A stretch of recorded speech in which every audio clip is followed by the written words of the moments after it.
Aujourd'hui, je suis à Nantes et je vais faire le tri dans une maison avec une maman qui habite toute seule avec son fils et donc on va trier toute la maison. Donc là, je vais vous faire visiter déjà la partie du haut et demain, on attaquera le bas. C'est parti.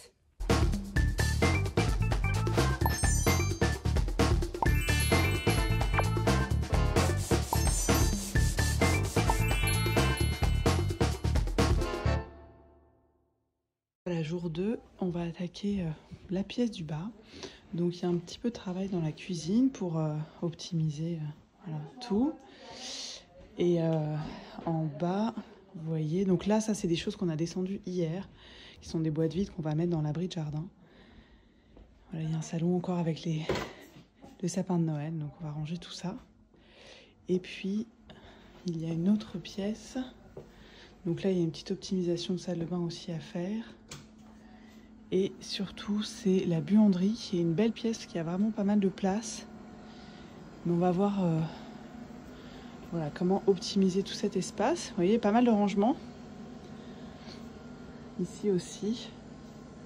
Mais bon, il y a un peu de tri à faire quand même.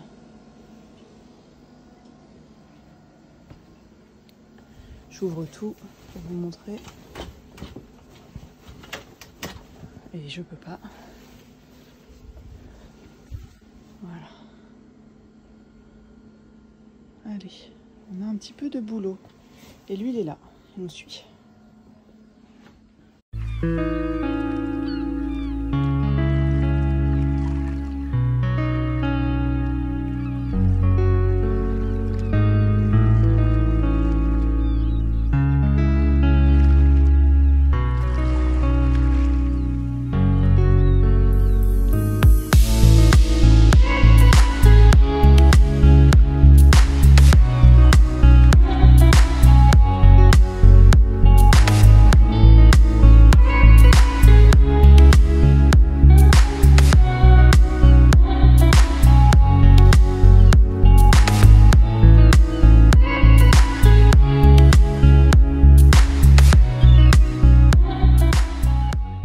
J'ai passé 2-3 heures, je sais pas quelle heure il est, à faire le tri dans cette buanderie. Donc ce qui est super, c'est qu'il y avait déjà énormément de rangements. Donc on a vraiment j'ai réfléchi à comment délimiter les zones. Donc j'ai fait, je vais vous montrer, une zone pour chaque catégorie un petit peu. Et ensuite, on a évacué aussi pas mal de choses dans l'abri de jardin parce qu'en fait, voilà, quand on fait du tri dans une maison, c'est un petit peu du Tetris. Il y a toujours des phases où il y a du bazar qu'on accumule, qu'on met ailleurs, etc. Le temps de tout finir, donc ça prend toujours du temps. C'est pour ça que des fois, quand on le fait tout seul, on a du mal à voir le bout parce qu'en fait, on déplace le problème. Là, le but de la session de home organizing, c'est aussi d'aller au bout, hein, de tout ça et de pas laisser de bazar. Donc, je vais vous montrer comment j'ai organisé cet espace.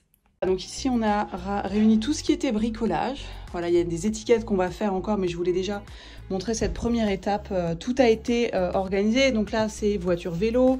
Là, nous avons, il va y avoir, parce qu'on n'a pas fini en fait le salon, tout ce qui est piles. Là, on a des piles HS. On a tout ça, c'est ça va mettre là-bas. Ampoule HS, tout ce qui est visserie, outillage. Bon, voilà, vous voyez, on a fait des catégories. Là, il y a une visseuse, là, il y a une perceuse, et donc là, il y a tous les autres outils. Encore une fois, je vais faire les étiquettes. Et là, très important, on a fait un bac de choses à faire. Donc, il y a des détecteurs de fumée, il y a des poignées, vous pouvez voir que ma cliente doit changer. Donc, c'est important de les mettre dans à faire et pas à ranger. Comme ça, on sait que ça, c'est à faire. Ça, c'est des sacs vides. Donc, on a en fait enlevé le meuble qu'il y avait ici. Bon, là, il y a mon pied. Ici, il y avait un grand meuble qu'on a enlevé, donc ça libère de la place. Et ici, voilà, on a réuni tout ce qui était nourriture. Donc là, il y a tous les appareils électroménagers. Là, c'est la nourriture. En dessous, un peu appareil électroménager. Là, tous les bocaux vides. J'ai laissé des espaces vides parce qu'il y a des choses dans la cuisine qu'on va pouvoir venir ranger ici. Et ensuite, on a la zone buanderie. Donc, vous voyez, c'est vraiment séparé. C'est buanderie, cuisine, en fait, et bricolage, outillage. Vous voyez, c'est comme ça, au moins, chaque chose à sa place. En plus, ma cliente avait déjà installé des rideaux, donc ça, c'est vraiment top. Le bac de linge sale. Là, on a un étendoir ici, juste à côté de la machine. Ma cliente avait aussi fait déjà pas mal de travail puisqu'elle avait acheté des bacs. Donc moi, je vous dis toujours que c'est bien de compartimenter, en fait. Donc là, comme ça, la lessive est là. L'autre option aurait été de mettre une étagère ici. On peut encore envisager ça, mais pour l'instant, il n'y en a pas vraiment besoin. Et enfin, juste derrière, nous avons tout ce qui est stock de rideaux, de coussins. Et là, en fait, l'idée, c'est d'avoir la panière pratique disponible, juste à disposition pour pouvoir étendre le linge et emmener le linge propre. Et en dessous, là, il y a tout ce qui est pour le ménage. Et enfin, les serviettes sont stockées ici dans la maison. C'est comme ça qu'ils se sont organisés. Voilà. Vous voyez, cette pièce a été terminée. Ça a été quand même beaucoup de travail. Mais il y avait de la place, du rangement. Donc, c'est bien optimisé.